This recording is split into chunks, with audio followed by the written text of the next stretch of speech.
சீரக சம்பா veg pulao and paneer gravy எப்படி செய்யறதுன்னு பார்க்கலாங்க. பன்னீர் கிரேவி எப்படி செய்யறதுன்னு அதுக்கான லிங்க் கீழே கொடுத்துருக்கேன், பார்த்து தெரிஞ்சுக்குங்க. எந்த மசாலாவும் போடாமல் ஈஸியாக ஃபாஸ்ட்டாக எப்படி செய்யறதுன்னு பார்க்கலாங்க.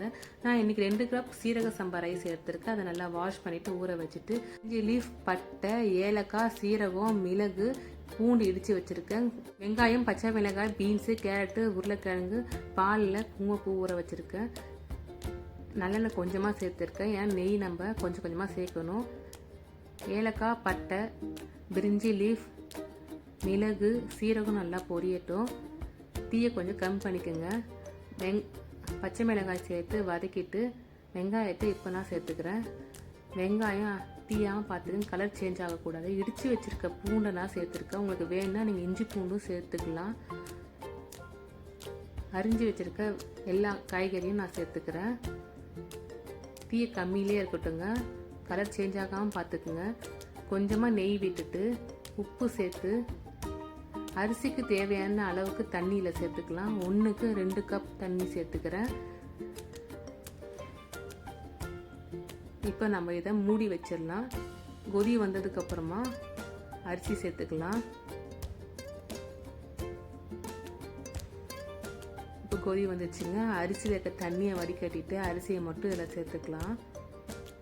கலர் சேஞ்ச் ஆகாமல் இருக்குது பார்த்தீங்களா? புலாவுக்கு இந்த மாதிரி தான் இருக்கணும். இந்த ஸ்டேஜில் உங்களுக்கு உப்பு வேணுன்னா நீங்கள் செக் பண்ணிக்கோங்க, வேணுன்னா சேர்த்துக்கலாம். தண்ணி அதிகமாக இருக்கிறதுனால இப்போ நான் 2 மினிட்ஸ் வந்து நல்லா கொதிக்க விடுறேன். கொதித்து வந்ததுக்கப்புறம் இப்போ தண்ணியும் அரிசியும் கரெக்டான லெவலில் இருக்குது. அதனால் இப்போ ஸ்லோ பண்ணிவிட்டு மூடி வச்சிடறேன். வெயிட் எதனா மேலே வச்சு விடுங்க. 15 நிமிஷம்க்கு அப்புறமா நம்ம பார்க்கலாம். அது வரைக்கும் திறக்கக்கூடாது. இப்போ 15 நிமிஷம் ஆயிடுச்சு. அரிசி நல்லா, சாப்பாடு நல்லா வெந்துடுச்சுங்க. புலாவ் ரெடி ஆகிடுச்சு.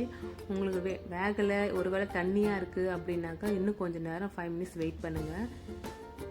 இப்போ நம்ம இன்னும் கொஞ்சம் நெய் சேர்த்துக்கலாம்.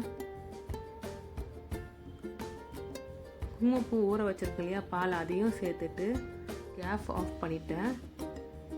5 மினிட்ஸ்க்கு அப்புறமா நீங்கள் இதை நல்லா மிக்ஸ் பண்ணி விடுங்க. இப்போ டேஸ்டியான வெஜ் புலாவ் ரெடிங்க. Thank you for more videos. Subscribe my channel and like.